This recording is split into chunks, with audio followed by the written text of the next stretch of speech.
MS Excel, यानी कि Microsoft MS word पढ़े थे उसी तरीके से MS एक्सेल। एक्सेल होता क्या है, काम क्वेश्चन यही होता है कि MS एक्सेल है। देखिए सॉफ्टवेयर जो आप लोग को पढ़ना है, अभी जो क्वेश्चन भी आप लोगों का आएगा उसका नाम है MS एक्सेल, यानी कि माइक्रोसॉफ्ट एक्सेल।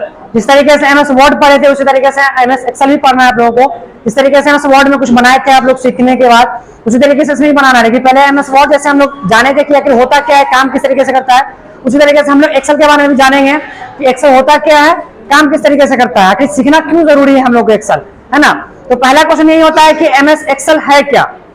तो MS एक्सेल अगर हम बात करें तो MS एक्सेल जो है एक तरह का डेटा प्रोसेसिंग सॉफ्टवेयर है, जिसमें किसी भी डेटा को स्टोर करके रखा जा सकता है, चाहे उसमें बहुत सारा डेटा क्यों ना हो उसको आप रख सकते हैं। जैसे जनगणना वगैरह होता है उसमें डेटा जो भी कॉपी पर लिख करके ले जाया जाता है उसको क्या किया जाता है, सॉफ्ट कॉपी में कन्वर्ट करके उसको रखा जाता है, ठीक है ना। जैसे कॉपी में कुछ बनाया जाता है ना डेटा, तो ये डेटा कहाँ होता है, कभी कभी खराब हो जाता है। ये डेटा जो है ये अभी हार्ड कॉपी में है, ये जल सकता है, कभी भी अगर आग लग गया तो जल जाएगा, फिर पानी पड़ा तो भी जल जाएगा, खराब हो जाएगा, है ना। तो इस तरीके से डेटा कभी खराब हो सकता है। लेकिन अगर इसको हम सॉफ्ट कॉपी में, यानी कि अगर हम इसे किसी सिस्टम में कन्वर्ट कर दें तो ये कभी भी खराब नहीं होगा, ठीक है ना। जब तक इसे डिलीट ना किया जाए तब तक वो नहीं हटेगा। तो पहला क्वेश्चन कहां से मिल गया कि ये जो MS एक्सेल आखिर है क्या। तो MS एक्सेल जो है वो डेटा प्रोसेसिंग प्रोग्राम है, सॉफ्टवेयर है, जिसमें हम किसी भी डेटा को स्टोर करके लंबे समय तक रख सकते हैं, ठीक है ना। उसके बाद एक्सेल सीखना क्यों जरूरी है, ये भी क्वेश्चन बनता है। तो MS एक्सेल इसलिए हमें सीखना जरूरी है, कभी भी किसी भी ऑफिस में काम करने के लिए जाइएगा तो MS word, MS excel, MS PowerPoint, यही सब सॉफ्टवेयर काम करने के लिए देता है, बेसिकली यहीं पे काम भी होता है। तो बड़ी बड़ी कंपनी लोग क्या करती है, ये जो सॉफ्टवेयर MS एक्सेल है इस पर डेटा स्टोर करने का काम करती है, अपने कंपनी का डेटा जो होता है उसको रखने का काम करती है, और बहुत सारे काम है इस पे, ठीक है ना। किसी तरह का कोई मार्कशीट वगैरह बनाना होता है या किसी तरह का कोई काम इसमें कैलकुलेशन वगैरह करना होता है, तो बहुत आसान है यूज करना, ठीक है ना। तो हम लोग सीखते हैं कि यहाँ पे हम लोग इसमें काम कैसे करेंगे। काम करने के लिए सबसे पहले तो एक्सेल ओपन करने आना चाहिए। तो चलिए यहाँ पे ओपन करते हैं। स्टार्ट बार के अंदर में आपको टाइप करना है एक्सेल। आप एक्सेल ऐसे टाइप करेंगे तो यहाँ पे एक्सेल 2013 का ऑप्शन आ जाएगा, इस पे क्लिक कर दीजिएगा। एक चीज यहाँ पे आप ध्यान दीजिएगा, जब आप MS वर्ड ओपन किया करते थे तो वहां पे ब्लैंक डॉक्यूमेंट आता था, लेकिन यहाँ पे ब्लैंक वर्क बुक आ रहा है ना, तो इस पर आप क्लिक करके और इसको ओपन कर लीजिएगा। ये आप देख पा रहे हैं यहाँ पे जो देख रहे हैं, ये जो दिख रहा है आपको ABCD करके दिख रहा है, ये ABCD और यहाँ पे 1 2 3 ये दिख रहा है ना। इसमें जो है इसको जो बोला जाता है, इसको बोला जाता है कॉलम। ये जो A से लेकर के आपको दिख रहा है इधर, इधर बहुत है, ठीक है ना। इधर अगर आप जाएंगे लास्ट तक जाएंगे तो बहुत सारा है, ठीक है। ये तो जूम करके हम दिखा रहे हैं आपको। अगर यहाँ लास्ट में अगर आपको देखना है तो यहाँ से आप एरो के निशान में क्लिक करके देखते रहेंगे, मतलब ये लास्ट जो जाएगा ना, ये A से जाकर के Z तक खत्म होगा, फिर उसके बाद A1 इस तरीके से स्टार्ट हो जाएगा। तो वहां पे अगर आपको लास्ट में चेक करना है कि लास्ट वाले घर का क्या नाम है, तो इस घर का नाम जो है इस बोला जाता है उसको XFD, ठीक है। XFD बोला जाता है, वो हम दिखाएंगे आपको जो है वो कैसे दिखता है। तो नीचे में जो दिख रहा है ना, यहाँ पे ये नंबरिंग दिख रहा है 1 से लेकर के आपको ये जो नंबरिंग दिख रहा है, इस नंबरिंग को यहाँ से हम लोग क्या कर सकते हैं, नीचे देख सकते हैं। अब ये स्क्रॉल कीजिएगा ना तो खत्म ही नहीं होगा जल्दी। किसी का मार्कर है क्या, विकास जी मार्कर लगाइएगा। तो जब स्क्रॉल कीजिएगा ना तो ये खत्म ही नहीं होगा, इतना ज्यादा मिलेगा। यानी कि ये टोटल जो है ना 10,48,576 है, 10,48,576। देखते रहिएगा, अब ये खत्म ही नहीं होगा, आप कहेगा खत्म ही नहीं हो रहा है। ये देख रहे नंबरिंग देख रहे हैं यहाँ पे अभी कितना है, 368 है, ठीक है। यहाँ पे 414।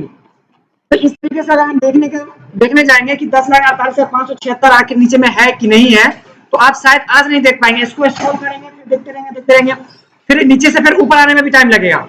तो माउस का उपयोग नहीं करना है, यहाँ पे क्या करना है, शॉर्टकट की का यूज करके हम लोग देखेंगे कि वाकई में नीचे में जो बता रहे हैं सर वो उतना है कि नहीं है, ठीक है। मार्कर रहने देते हैं, थोड़ा सा मार्कर में भी कुछ बताना था बोर्ड पे तो अच्छे तरीके से समझ में आएगा।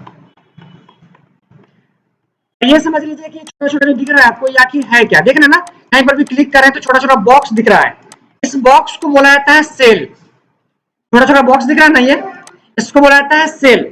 और सभी का सभी जितना भी सेल है ना, जितना भी सेल देख पा रहे हैं आप यहाँ पे, सभी सेल का एक एड्रेस है। जिस तरीके से आप लोगों का एड्रेस है ना, घर का एड्रेस, उसी तरीके से इसका भी एक एड्रेस है। कहीं पर भी आप क्लिक करके देखेंगे तो आप किस तरीके से पता करेंगे इसका एड्रेस, आपको एक ट्रिक हम बताएंगे, उसके माध्यम से आप 1 मिनट में ही पता कर सकते हैं। नहीं है, तो था यहाँ पे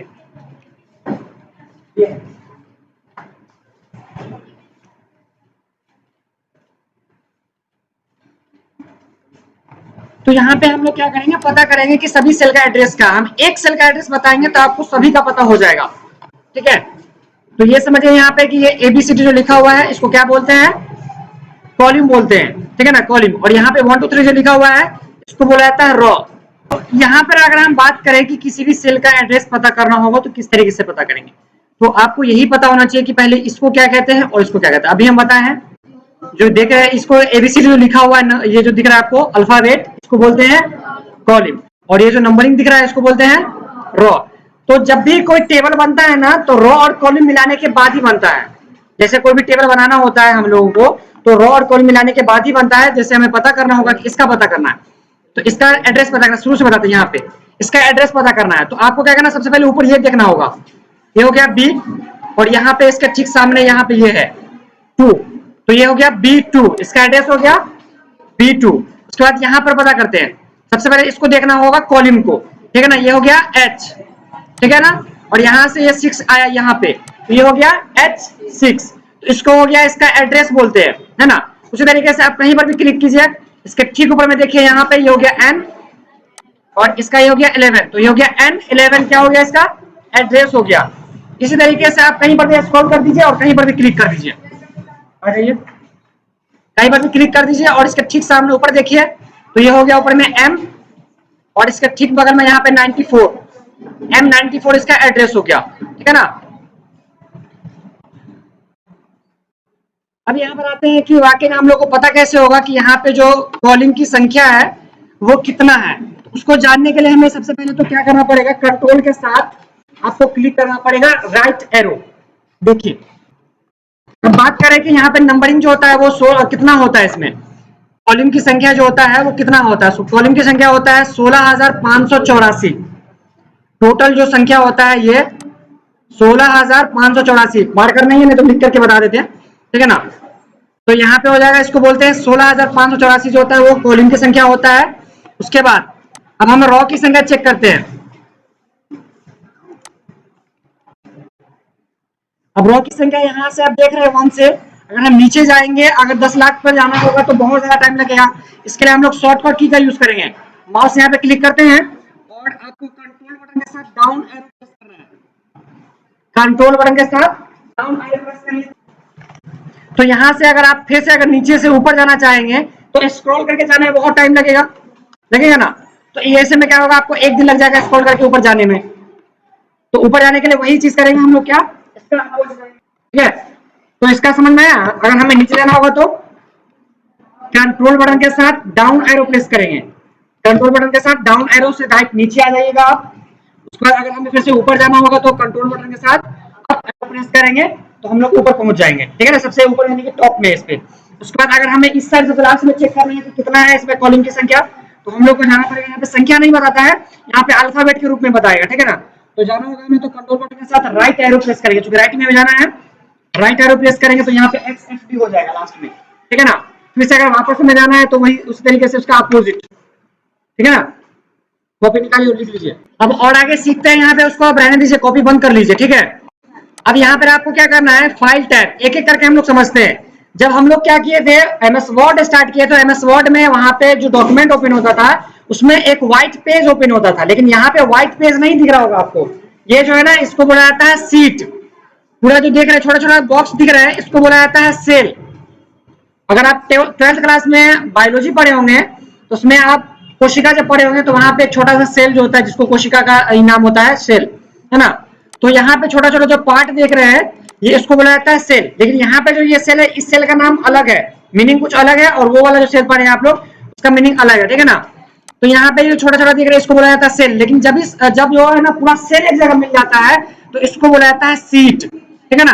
यहाँ पे देख पा रहे हैं ये सीट 1 दिख रहा है ना। अभी जब आप देख पा रहे हैं इतना जो है टोटल जो रॉ की संख्या है कितना है, इसमें टोटल रॉ की संख्या कितना है 10,48,576, और कॉलम की संख्या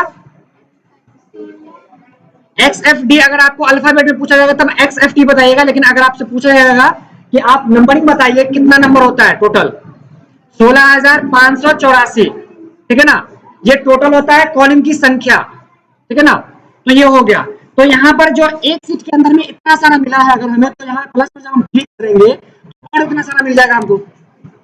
मतलब एक पेज में जैसे एमएस वर्ड में लिखते थे, लिखने के बाद हमारा मन होता था कि नहीं अब हमें नया सॉफ्टवेयर ओपन करना है या नया पेज लेना है, तो वहां पे हमें एक सीमित समय में मतलब सीमित ये मिलता था, जगह मिलता था, A4 साइज मिलता था, उसमें ही लिखना है आपको। लेकिन यहाँ पे वैसा नहीं है, यहाँ पे क्या है कि एकदम अनलिमिटेड लग रहा है एक तरह से।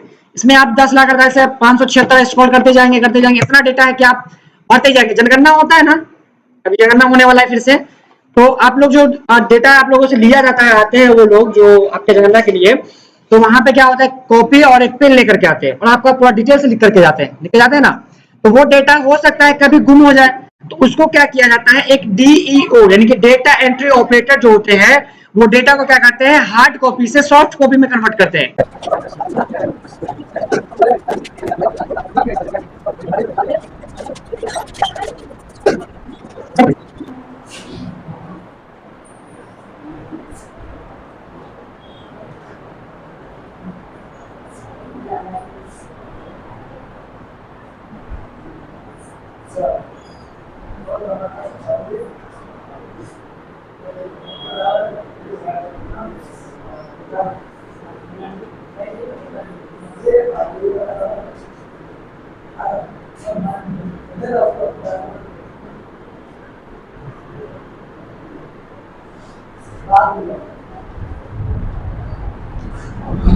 एक तरह का छोटा सा सीट बना दिए हैं, छोटा छोटा बॉक्स बना हुआ है वहां पे भी, तो वही चीज हम यहाँ पे बना दिए हैं। आप इसको समझ लेंगे तो वो समझना आसान हो जाएगा, ठीक है ना।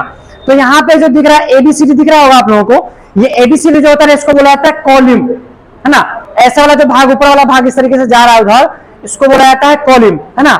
इस तरीके जाता है जो, इसको बोला जाता है, इसका नाम होता है, इस कॉलम का नाम है column A, column B, column C, column D, इस तरीके से इसका नाम होता है, ठीक है ना। अगर हम बात करें कि लास्ट तक कहां जाएगा, यहाँ A से स्टार्ट होकर के, यहाँ पे A से स्टार्ट होकर के लास्ट तक जो है ना, यहाँ पे हम नहीं लिख पा रहे, इसलिए डॉट डॉट दे करके XFD दे दिए हैं, यानी कि सबसे आखिरी वाला जो कॉलम होगा वो हो जाएगा XFD। अगर हम नंबरिंग में बात करें कि टोटल नंबर ऑफ कॉलम्स जो होगा वो कितना है, तो 16,584, ये 2013 MS Excel 2013 जो आप लोग पढ़ रहे हैं अभी, इसमें जो टोटल कॉलम की संख्या है वो 16,584 है, ठीक है ना। ये क्वेश्चन भी आता है कभी कभी एग्जाम में, ये पूछ लेता है कि एक्सेल 2013 में कॉलम की संख्या कितना है, तो आपको ये अगर संख्या पूछेगा तो ये बताइएगा, अगर उसका एड्रेस पूछेगा कि इसका जो है लास्ट वाले सेल का नाम बताइए अल्फाबेट में, तो XFD, ठीक है ना। उसके बाद अगर हम इधर बात करें कि ये जो आप देख पा रहे हैं ये नंबरिंग, ये जो नंबरिंग देख रहे हैं इसको बोला जाता है रॉ, ठीक है ना, इसको बोला जाता है रॉ। और यहाँ पे रॉ जो है ना, यहाँ पे हम लिखे हैं, यहाँ पे 6 तक लिखे हैं, उसको डॉट डॉट दे करके यहाँ पे 10,48,576 कर दिए हैं, इसलिए क्योंकि ये 1 से स्टार्ट होगा ना तो लास्ट तक यहाँ पे जाएगा 10,48,576। अब ये छोटा सा सीट बनाया है तो आपको ऐसा लग रहा है कि सर छोटा सा बना है, लेकिन यहाँ पर अगर हम दिखाएंगे स्क्रॉल जब आप इसको कीजिएगा ना तो ये नंबरिंग जो है ना और नीचे जाएगा, पूरा जाएगा यहाँ तक लास्ट, ठीक है। और उसके बाद हम लोग सेल को पहचानेंगे, पहले यहाँ पे हम लोग समझ लेते हैं और अच्छे तरीके से कि हम जो लिखे हैं लास्ट वाला ऑप्शन वाकई में आप कैसे मानिएगा, जब तक हम प्रूफ नहीं देंगे कैसे मान लीजिएगा, है ना। तो हमें अगर लास्ट वाला ऑप्शन चेक करना है तो सबसे पहले तो सबसे फर्स्ट वाले सेल के ऊपर में क्लिक करना है, उसके बाद आपके कीबोर्ड में कंट्रोल बटन मिल जाएगा, ये वाला कंट्रोल बटन को दबा के रखिएगा और राइट एरो को प्रेस कीजिएगा। राइट एरो को जैसे प्रेस कीजिएगा तो वहां पे कुछ दिखेगा आपको, सबसे लास्ट में दिख रहा है XFD दिख गया ना, सबसे लास्ट वाला। अब ये तो मान गया कि ये हो गया। अब 16,584 जो है ये नंबर यहाँ आपको नहीं दिखेगा, ये आपको गिनना पड़ेगा, ये गिना हुआ है इसलिए हम वहां पे लिखवा दिए, ठीक है ना। अब अगर हम बात करें कि नीचे वाला, अगर हम ये जो है रॉ की संख्या गिनती करें कि ऐसे वाला हम चेक करेंगे तो कैसे चेक होगा, तो नीचे वाला चेक करने के लिए उसी तरीके से क्या करेंगे, कंट्रोल बटन को दबा के रखिएगा और डाउन बटन है ना, क्योंकि हमें जाना क्या है, नीचे जाना है ना, तो डाउन बटन को प्रेस करेंगे। डाउन बटन को प्रेस कीजिएगा तो अब यहाँ पे दिख रहा है कुछ दिखा, अब तो मान लीजिएगा ना, ये चीज आप लोग भी सीख जाइए, यानी कि आप लोग भी इसमें चेक कर सकते हैं। अगर हम स्क्रॉल करके नीचे आते तो शायद हमारा जो है 1 दिन लग जाता पूरा स्क्रॉल करने में। अगर हम नीचे आएंगे तो देखिए स्क्रॉल करके देख रहे हैं कहाँ है, अभी इतना ही पे है। अगर हम स्क्रॉल और करते रहे तब भी क्या होगा, 10 लाख पे शायद नहीं पहुंच पाएगा स्क्रॉल करेंगे तो। अगर हमें एक बार में ही नीचे जाना है तो क्या करेंगे, कंट्रोल बटन के साथ डाउन बटन प्रेस करते हैं तो नीचे वाले आ जाता है, नीचे में एक बार में ही। और फिर इसी तरीके से ऊपर जाना होगा तो आप स्क्रॉल व्हील का यूज करेंगे तो शायद आप बहुत देर के बाद पहुंचेंगे। देखिए ठीक है, तो टाइम लगेगा पहुंचने में। तो क्या करेंगे, कंट्रोल बटन के साथ अप बटन को प्रेस करेंगे तो ऊपर चले जाएंगे, ठीक है ना। उसी तरीके से यहाँ पे अगर लास्ट में जाना है तो लास्ट में जाने के लिए आ जाइए, तो ये हो गया आपका लास्ट पहुंच गया। अब कॉपी निकाल लीजिए और कुछ लिखते हैं पहले, लिखिए। तो छोटा छोटा सेल है, इसके अंदर आप कुछ लिख सकते हैं। ये सेल ऐसा ही नहीं है, यहाँ पे आप कुछ भी लिख सकते हैं। तो आप लिखेंगे तो वो सेल तो छोटा रहेगा लेकिन टेक्स्ट आपका बड़ा बड़ा हो जाएगा। तो उसको अरेंज भी आप कर सकते हैं। अरेंज करने के लिए इसके ऊपर में डबल क्लिक करना होता है, ऐसे ऐसे अरेंज करेंगे तो वो सेल जो है ना बड़ा हो जाएगा। जरूरी नहीं है कि जितना बड़ा सेल दिख रहा है आपको उतना ही बड़ा सेल लग रहा है, उसको बड़ा भी आप अपने हिसाब से कर सकते हैं, ठीक है ना। अभी तो छोटा छोटा सेल दिख रहा है, इसको आप टाइप कुछ भी करेंगे। टाइप करने के बाद आप क्या कर सकते हैं, यहाँ से इसमें 2 बार क्लिक करेंगे इसके टॉप में ऊपर में ले जाकर के, तो ये बड़ा हो जाएगा ऑटोमेटिक से, ठीक है। कंट्रोल Z करके हम लोग वापस कर देते हैं इसको। और फाइल से हम लोग समझते हैं, फाइल पे क्लिक करेंगे। फाइल पे क्लिक करने के बाद इन्फो का ऑप्शन आ रहा है, जिस तरीके से एमएस वर्ड में था उसी तरीके से यहाँ पर भी इन्फो का मतलब होगा अगर एक्सेल के बारे में कुछ जानना है तो आप इस पे क्लिक करके जान सकते हैं। हालांकि क्वेश्चन आपका नहीं रहता है लेकिन फिर भी आप इसमें जान सकते हैं। उसका न्यू का ऑप्शन है। न्यू का मतलब है कि अभी जो है आपका एक्सेल एक जो सॉफ्टवेयर है आपका एक्सेल का वो चल रहा है, लेकिन एक और नया एक्सेल चाहिए हमें, तो हमें जाना पड़ेगा फाइल में और यहाँ पे न्यू का ऑप्शन है। उसका न्यू यहाँ पे आपको मिलेगा ब्लैंक वर्कबुक, यहाँ पे मिल जाएगा आपको। आप देखिएगा 2 बुक हो गया यहाँ पे, ठीक है, एक वहां और एक यहाँ, 2 हो गया ना। इस तरीके से आप देख सकते हैं जिस तरीके से वर्ड में था उसी तरीके से यहाँ पे फिर ओपन का ऑप्शन है। ओपन का मतलब अगर पहले से कोई डेटा बना करके आप रखे हुए हैं एक्सेल का तो फिर से आप ओपन करके उसमें कुछ ऐड या रिमूव कुछ कर सकते हैं उसमें। तो यहाँ पे क्या करेंगे, ओपन पे क्लिक करेंगे और देखते हैं पहले से कौन सा डेटा बना हुआ है इसमें। तो देखते हैं इसमें जैसे ये डेटा दिखा रहा ना यहाँ पे, ये पहले से बना हुआ डेटा है। तो किसी एक पर क्लिक करते हैं और देखते हैं क्या बना हुआ है। देखिए ये पहले से ये बना हुआ था, इसमें ये जो है पहले से बना हुआ था, ठीक है ना। चलिए इसको हम लोग क्लोज कर देते हैं। फिर से फाइल पे आते हैं, सेव का ऑप्शन है। सेव का मतलब समझते हैं आप लोग कि कोई भी डॉक्यूमेंट को डिलीट करने से बचाने के लिए आप इसको क्या कर सकते हैं, सेव करके रख सकते हैं ताकि हम बाद में उसको देख सके। तो उसी तरीके से इसको अगर सेव करके रखना है तो फाइल पे क्लिक कीजिए और यहाँ पे सेव वाले ऑप्शन पे क्लिक कीजिए और जहां पर भी आपको लोकेशन अच्छा से दिख रहा है वहां पे लोकेशन देख करके और आपको सेव करके रख देना है आप अपने नाम से, ठीक है ना। उसी तरीके से एक और चीज यहाँ पे सीट 1 सीट 2 और प्लस पे जितना बार क्लिक करते चलेंगे तो ये सीट 3 वगैरह आता चला जाएगा पेज। जिस तरीके से एमएस वर्ड में पेज आता था नया नया, उसी तरीके से यहाँ पे सीट आ जाएगा और सभी सीट पे उतना ही आपको रो उतना ही कॉलम सभी पे सेम सेम मिलेगा, ठीक है ना। मतलब अगर आपका एक सीट जो है वो 10 लाख भर गया पूरा तो फिर एक और नया 10 लाख आपको मिल जाएगा यहाँ पे सीट, ठीक है ना। 10 लाख वाला जो है वो नया एक कॉलम वाला मिल जाएगा आपको रो वाला। फिर से यहाँ पे क्लिक करते हैं। सेव एज का मतलब होता है कि अगर एक ही फाइल को अगर आप अलग अलग लोकेशन पे सेव करना चाहते हैं तो सेव एज का यूज करेंगे, ठीक है ना। उसके बाद प्रिंट का ऑप्शन है। प्रिंट वाले ऑप्शन में जैसे हम ये डेटा को बनाए हैं, जैसे एक बार दिखाते हैं फिर से ओपन करके फाइल पे क्लिक करेंगे ओपन, और ये डेटा जो बना हुआ है इस डेटा को अगर हम प्रिंट करना चाहेंगे, ये डेटा को अगर हम प्रिंट करना चाहते हैं तो पहले बात तो आपको पहले सिलेक्ट करना पड़ेगा, ताकि पेज सेटअप करना पड़ता है। लेकिन अभी पेज सेटअप अभी आपको नहीं बताएंगे क्योंकि अभी फाइल टैब चल रहा है आपका। तो फाइल पे क्लिक कीजिएगा और प्रिंट वाले ऑप्शन पे क्लिक कीजिएगा तो ये डेटा आपका प्रिंट होने लगेगा, ठीक है ना। तो आप प्रिंट प्रीव्यू देख लीजिएगा, यहाँ पे ये डेटा दिख रहा है आपको। अब इसको क्या कीजिएगा, प्रिंट वाले ऑप्शन पे क्लिक कीजिएगा, प्रिंटर सेलेक्ट रहेगा तो ये जो डॉक्यूमेंट अभी सॉफ्ट कॉपी में प्रिंट होकर के हार्ड कॉपी में आपके पेज पे आ जाएगा, ठीक है ना। तो यहाँ पे एक ऑप्शन है, यहाँ पे शेयर का, शेयर वाले ऑप्शन क्लिक करेंगे तो किसी को आप क्या कर सकते हैं, पीडीएफ में भी कन्वर्ट कर सकते हैं यहाँ पे, या किसी को ईमेल भेजना होगा तो वो भी कर सकते हैं। लेकिन ईमेल हम यही कहेंगे कि ईमेल आप यहाँ से मत दीजिएगा, ठीक है। तो यहाँ पे एक्सपोर्ट का ऑप्शन है। एक्सपोर्ट वाले ऑप्शन में जब हम क्लिक करते हैं तो क्या होता है, किसी भी चीज का हम डॉक्यूमेंट का जो है वो पीडीएफ बना सकते हैं, है ना। जैसे व्हाट्सएप इसमें बनाते थे ना, क्या बोलते हैं उसमें आप लोग जो बनाए थे वर्ड में, तो वर्ड में बनाने के बाद जो है जिस तरीके से भेजे थे या कुछ लोग आज भेजेंगे, तो उसी तरीके से इस डॉक्यूमेंट को भी पीडीएफ में कन्वर्ट करके आप और हमको भेज सकते हैं। हम प्रोजेक्ट भी कुछ देंगे बनाने के लिए आप लोगों को और फिर पीडीएफ में कन्वर्ट करके ईमेल पे भेजना होगा, ठीक है ना। तो फाइल पे क्लिक करके एक्सपोर्ट पे क्लिक कीजिएगा और यहाँ पे क्रिएट पीडीएफ पे क्लिक करके और इस फाइल को जो है ना पीडीएफ में कन्वर्ट कर लेना है। यहाँ पे देखिएगा तो पीडीएफ शो करेगा, देखिए पीडीएफ शो कर रहा है। यहाँ पे आपको अपना नाम देना है, पब्लिश पे क्लिक करके और उसको पीडीएफ में कन्वर्ट कर देना है। उसके बाद यहाँ पे एक ऑप्शन है क्लोज का, क्लोज वाले ऑप्शन में जब क्लिक करेंगे तो सॉफ्टवेयर आपका क्लोज होने लगेगा। फाइल पे क्लिक कीजिएगा, क्लोज, सॉफ्टवेयर या क्लोज होगा तो आपसे पूछेगा कि पहले आप सेव कर लीजिए। उसके बाद यहाँ पे अकाउंट का ऑप्शन आ रहा है, अकाउंट वाले ऑप्शन पे क्लिक कीजिएगा तो कुछ ऑप्शन आ जाएगा एमएस ऑफिस का, ठीक है ना। हालांकि इसका कुछ यूज है नहीं। ऑप्शन में अगर ऑप्शन ऐसे क्वेश्चन आता है आपका, जैसे यहाँ पर अभी आप देख पा रहे हैं फाइल टैब है, होम टैब है, इंसर्ट है, पेज लेआउट है, फॉर्मूला है, डाटा है, रिव्यू है और व्यू टैब है। लेकिन अगर हमारा मन ये हो रहा है कि हम इंसर्ट टैब को हाइड करना चाहते हैं, छिपाना चाहते हैं, इसके लिए हमें जाना पड़ेगा फाइल टैब में। उसके बाद यहाँ पे ऑप्शंस का यूज देख रहे हैं, यहाँ पे ऑप्शन लिखा हुआ है, इस पे क्लिक कीजिएगा। उसके बाद कस्टमाइज का ऑप्शन देख रहे हैं, कस्टमाइज वाले ऑप्शन पे क्लिक कीजिएगा। उसके बाद यहाँ पे होम इंसर्ट दिख रहा है, इंसर्ट वाला टैब पे देखिएगा टिक लगा हुआ है ना, इस पर आपको क्या करना है, अनटिक कर देना है, अनटिक हो जाएगा। उसके बाद यहाँ पे आपको करना है ओके। अब देखिएगा तो इंसर्ट टैब दिख रहा है आपको, यहाँ पे नहीं दिख रहा है, फिर से वापस लाना होगा तो क्या करना है, वही स्टेप्स को दोहराना है। फाइल पे जाना है, अकाउंट ऑप्शंस वाले उस पे क्लिक करना है, कस्टमाइज, उसके बाद यहाँ पे देखिएगा अनटिक है, इसको क्या करना है, टिक कर देना है। और उसके बाद यहाँ पे आपको करना है ओके। फिर से आ गया इंसर्ट टैब, समझ में? इस तरीके से क्या कर सकते हैं आप, उपयोग कर सकते हैं इसका। आज के लिए इतना ही रहने देते हैं इसमें।